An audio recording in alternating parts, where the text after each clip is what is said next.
কেউ আছো? আলু টোবলা কোথায়? তো সর্দার কোথায় ছিলে? বাইরে ছিলাম। কেন এত বাইরে যাচ্ছ? আনো শোনো, বলুন স্যার। ওই পাহাড় পর্বতে গিয়ে হ্যাঁ একটা বাঘ ধরে আনো তো দেখি। ঠিক আছে। তাড়াতাড়ি, বেশি দেরি হবে নয়, সূর্য ডোবার আগে আমি বাঘটাকে খাবো।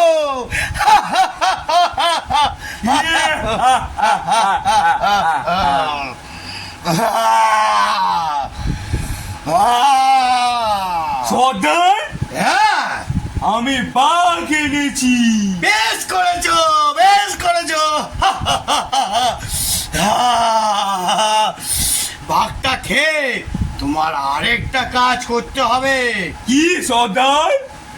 পারবে তুমি তোমার সর্দারের জন্য? হ্যাঁ বলুন সর্দার। আজকের বাঘটা খেয়ে আমি হাতি একটা নিয়ে আসো তো দেখি। আমি হাতি চড়ে শিকার করতে যাব। ঠিক আছে সর্দার। আচ্ছা, যাও তাহলে।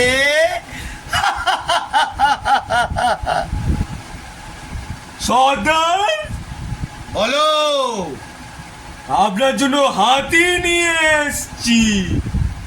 বেশ করেছো, কিন্তু আমি কি বলছি একটা কথা, আমার একটা খুবই মনে কষ্ট দেখা দিচ্ছে। কি সর্দার? পারবে তুমি তোমার সর্দারের জন্য? পারবে? হেবি কঠিন কাজ এটা। বলুন সর্দার কি করতে হবে? কি করতে হবে? তুমি পারবে তো?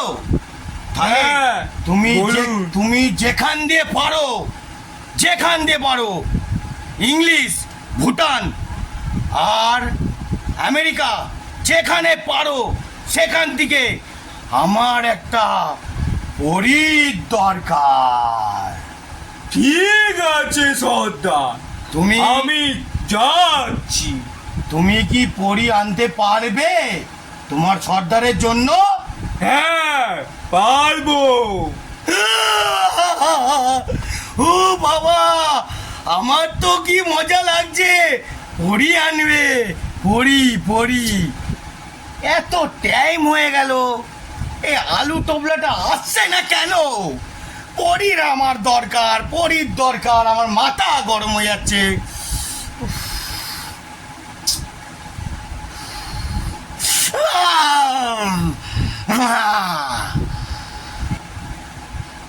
কি হলো আলু টোবলা, তোমার এটা কি হয়েছে?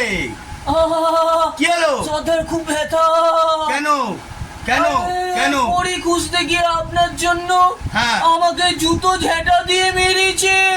কে কে মেরেছে? পাড়ার রাজবাড়ির মহিলারা। তুমি একটা কাজ করতে পারো না।